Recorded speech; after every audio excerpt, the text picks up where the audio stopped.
All right, everybody, we're back and ready to continue the story about the X-Men versus Unus. Remember, when we last were reading the story, uh, Unus came across a bank robbery, but with his power, he robbed the robbers. How ironic. And so they're shooting at him. Bullets, though, can't touch him. They're flying everywhere. And with the ricochet effect, the robbers get scared and they run away, leaving Unus and this big bag of money. And so Unus is hoping to use his power to join Magneto and the evil mutants, but the X-Men are wanting to intercept him and see if they can prevent that. So they're on their way in their helicopter. So let's join them and see. All right. A powerful, privately owned helicopter is rapidly approaching the area where Unus is. And one of the X-Men asks, "What makes you think there's a new mutant at large, Cyclops?" And he answers, "Professor X's Cerebro machine detected his presence, and the readings seem to indicate this neighborhood." The Angel says, "It just doesn't seem the same to be heading into a new adventure without the Beast." Do y'all remember the Beast got angry about humanity attacking him when he was trying to help a little boy, and so he has left the X-Men.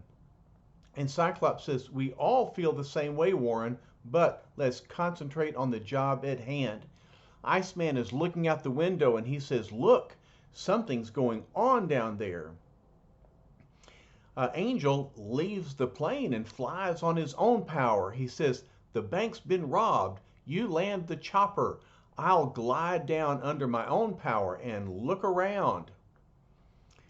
And so as he approaches Unus, he thinks, "That big fella with the money bag, he must be one of the robbers." Well, actually, at this point, he is the only robber. And Angel says, "Stay where you are, buddy. I want to talk to you." And Unus begins to take off his jacket. He says, "What a stroke of luck. Now I won't have to find you before I can polish you off." All right, and so Angel realizes, "Well, you are one of the robbers. Well, I'll teach you not to make idle threats to an X-Man." And as he swoops along, he thinks, "Strange, he doesn't seem the least bit worried. He's calmly folding his outer clothes. And look, he's revealing his red uniform, which in part is his wrestling outfit." And he says, "If I'm going to become one of Magneto's allies, I might as well do my fighting in a distinctive costume." Thus, as the other X-Men land in their whirlybird, Angel is the first to receive a sample of Unus's fearsome power. As he swoops toward Unus, he hits his force field and bounces back. In fact, he bounces against the wall. So he's hit twice, and Unus just stands there doing nothing. Here come the X-Men, and Cyclops thinks the way Warren was hurled from that muscle man before he could touch him, that tells me all I need to know. We found our mutant. And Cyclops says, "Stay back, all of you. I'll tackle him with my power beam." But look, he thinks this is useless. My energy blasts bounce away before hitting him, and they'll hit one of us if I don't stop. Look at his power beam. Bam, bam, bam, bam. It just bounces off of Unus to no effect. Unus says, "You seem to be the leader, so you shall be my victim." And so he throws a punch at Cyclops. Cyclops thinks, "I dodged his first blow, but I can't dodge forever. How do we beat a man who cannot be touched by enemy attack? If he joins Magneto, what will happen to the X-Men?" Look at Marvel Girl. Oh my, what's going on? "If I can't use my power beam," thinks Cyclops, "perhaps my fists." No, nothing seems able to touch him. And Unus says, now you see why I'm called Unus, the untouchable. But unfortunately for you, I am able to touch whomever I choose. And Iceman says, duck, Cyclops, I'll get him for you. No, wait, says Cyclops, study him first. We need a plan. He's more dangerous than I expected. There, and he tosses Cyclops away. By the time you land, the fight will be knocked out of you, and I'll take you to Magneto. Just as I feared, thinks Cyclops. He does want to join Magneto's evil group. So he hollers out, Marvel Girl, Plan G5, quickly. And so Plan G5 is to catch someone telekinetically, and that's exactly what she does. He says, good work, a perfect telekinetic catch. And Marvel Girl says, all of our hours of training and practice certainly weren't wasted. What's next, Cyclops? First, put me down near Unus. Good. And now, Iceman, try maneuver F12. Quick freeze intensity. Kid stuff, says Unus. You haven't a chance. We haven't, huh?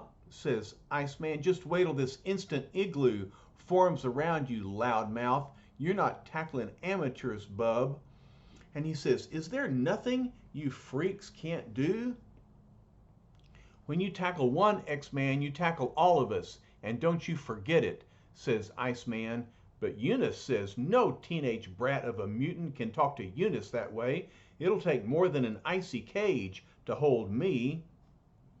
Then, moving like the powerful, trained athlete he is, the uncanny Unus shatters the still hardening ice enclosure before it can freeze to its full strength. So he punches his way out. I don't have to depend upon my mutant powers alone. I didn't spend years in the ring for nothing. And so Iceman thinks this looks bad. He's almost as strong as the Beast. And you see, none of them know that the Beast has already fought against Unus in the wrestling ring. Then, before the startled Iceman can regather his energy for another attack, Unus says, and now I'll shatter you like a pane of window glass. And Angel comes up from behind. What odds will you give, muscle bound? Another one, eh? It doesn't matter to me. Any one of you will do. Your only power is in your wings, and they can't do you any good against a break-proof wrestling hold.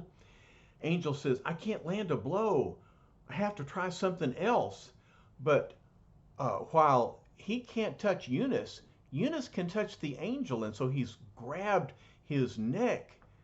And look what happens next. Suddenly the great beating wings spread out, and both mutants soar into the sky above.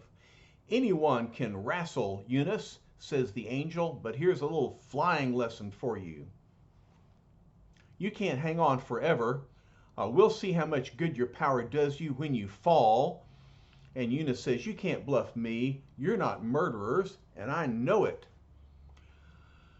And Angel thinks, I was afraid our pledge never to cause harm with our power would one day work against us. He says, okay, maybe I can't let you be harmed, but I'll sure stop you from hurting anyone else. You can stay up there for a while to cool off, and I may not be so charitable next time. And so he leaves Unus holding on to a tower up high above the city. Cyclops says, nice going, Warren.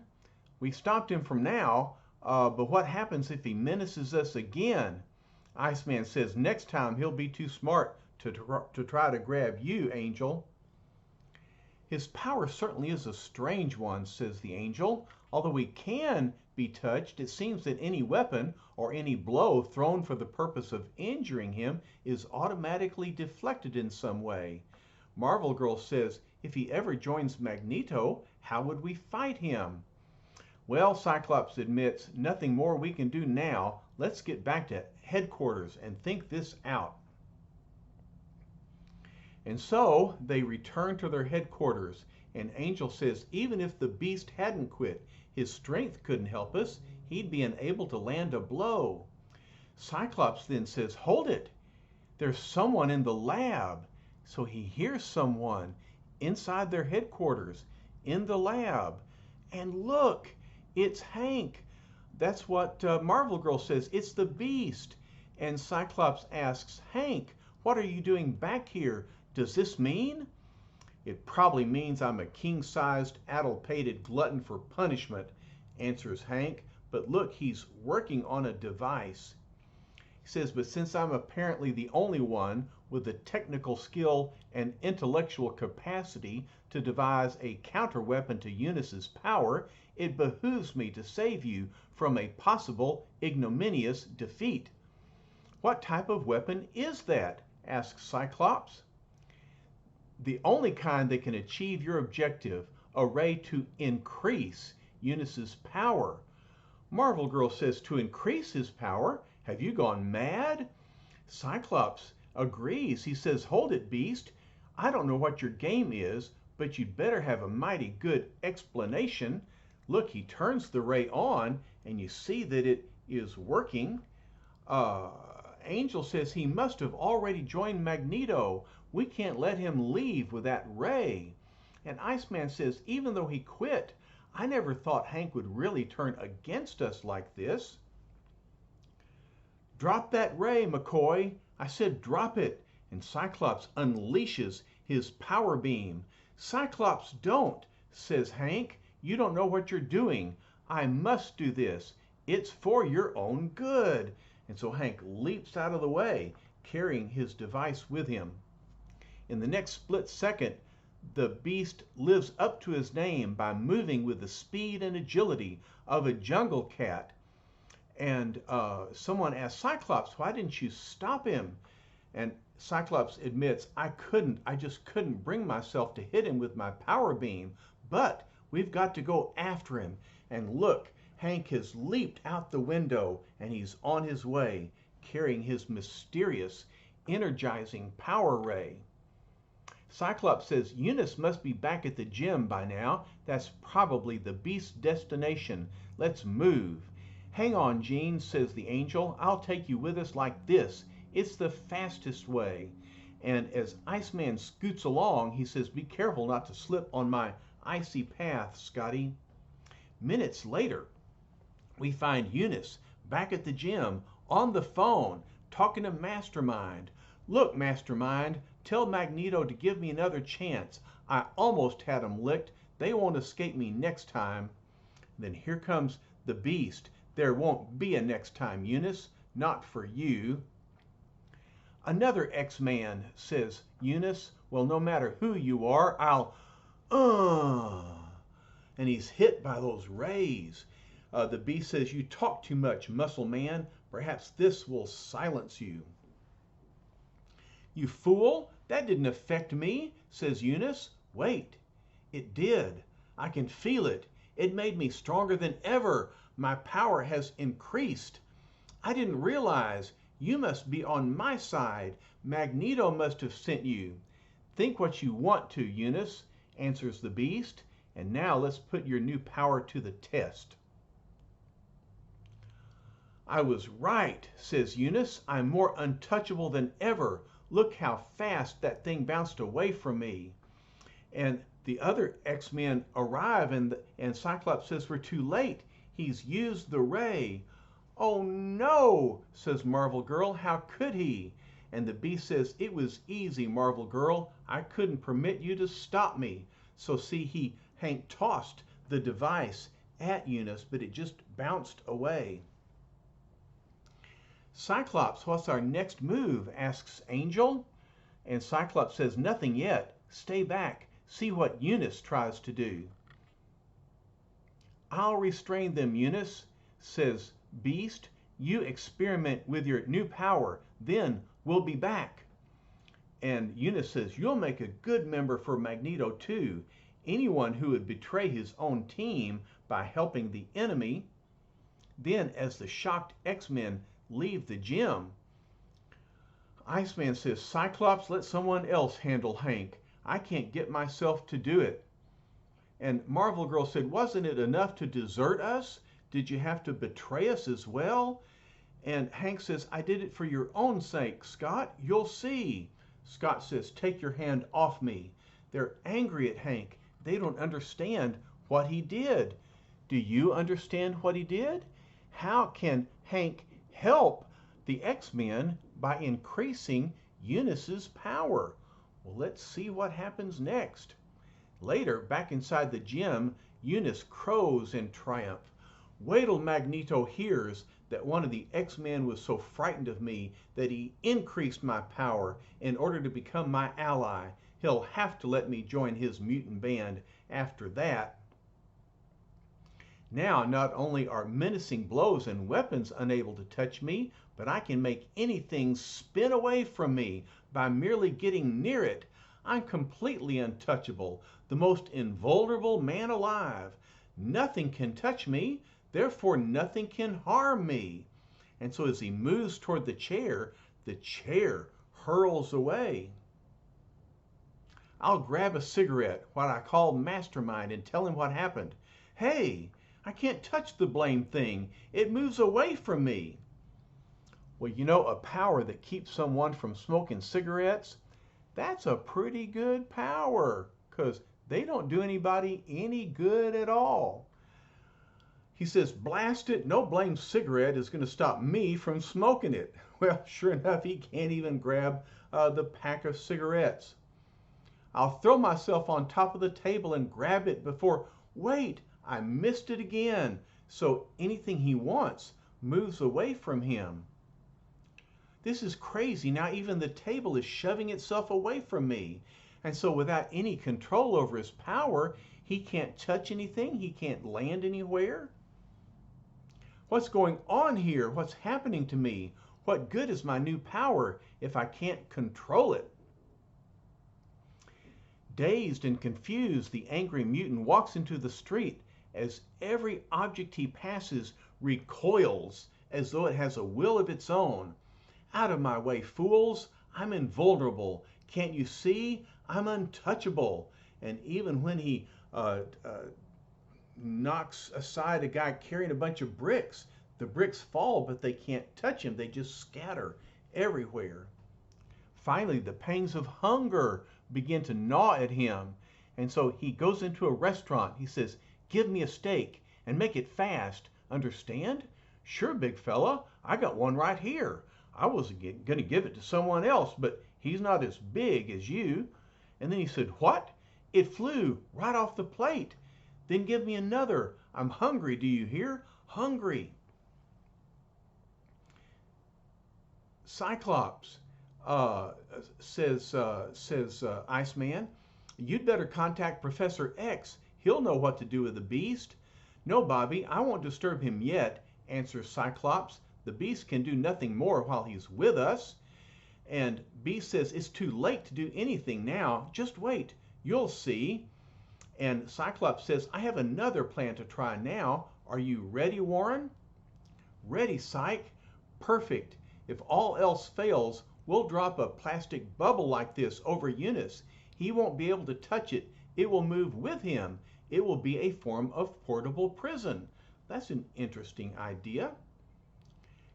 The phone rings, and he says, get the phone, Gene. It must be Iceman. I sent him to the city to keep watch on Unus.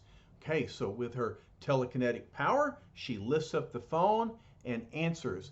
I hope Bobby didn't get into any trouble if Unus should catch him alone. Cyclops reminds her Bobby is a full-fledged graduate X-Man now. He can handle himself. And Hank says, what does he say? And Marvel Girl reports, he wants us to come to the corner of Broadway and 46th Street on the double. And exactly 10 seconds later, in their helicopter, Cyclops says, don't make any sudden moves, Beast. We're all watching you. Beast says, I applaud your good judgment. You couldn't have selected a lovelier specimen for observation. Angel then flies along and says, where's Iceman? Oh, there he is. He's incognito. Naturally, answers Bobby. I didn't want Unus to know he was being followed. He's all yours, Psych, right inside. But look, they're standing outside the restaurant, and pans and bowls and ketchup, they're all flying around in the air. They go inside, and Unus is hungry. He's trying to get some food, but he can't touch anything. All the food just flies away. Hank was expecting this. He says, "Ah, just as I anticipated." Unus is grabbing for anything. He says, "I've got to have some food. I'm starving. There must be a way. I must eat. I must." And Hank says, "The only thing that will save you is another blast from my ray gun, Unus. But first, there are a few conditions." And Unus gets down on a knee and begs. He says, "Anything. I'll do anything you'll say. I'll make any promise." "Very well," says Hank. "This will nullify the effect of the last shot. You'll be as you were before." "Cyclops," says someone, "he's using that blamed ray again." Cyclops realizes it's all right. He knows what he's doing. "I'm saved," says Unus. "I can touch things again. I can eat." And notice the first thing he grabs is a slice of strawberry cake. Not a bad idea. But Hank says, "Remember this, Unus. We're keeping our little ray gun. Anytime we hear that you've gotten out of line or that you've tried to contact Magneto, you'll get another treatment. And next time, we'll throw the antidote away." "Don't you guys worry," says Unus. "There won't be a next time. I've had it. I guess I was never cut out to be a famous super-powered costumed adventurer. I'm going back to the wrestling ring where I belong." And Hank says, "And I'm back where I belong too, with the X-Men." "Thanks for not blasting me till I could do what had to be done, Scott." And Cyclops says, "Deep down, I never really lost faith in you, Hank." And notice he's patting him on the back. And Marvel Girl says, "That's what makes you the leader that you are." Okay, and so the Astounding X-Men are together again, little dreaming that they still have another battle to face. All right, so what's next for our X-Men? Let's see. Well, this looks like a very busy cover. The X-Men fight against Lucifer. Look, in the panel below, we see Lucifer, one of Professor Xavier's old enemies. We've seen him before as the Professor and the X-Men fought him underground. Looks like he's underground again, but look what's going on up here. We have the Blob. You remember him? The big fella who can't be stopped. And look, there's Unus again. Only this time the Blob and Unus are in X-Men uniforms, and they're robbing a bank. And the real X-Men are fighting against them. So what's going on?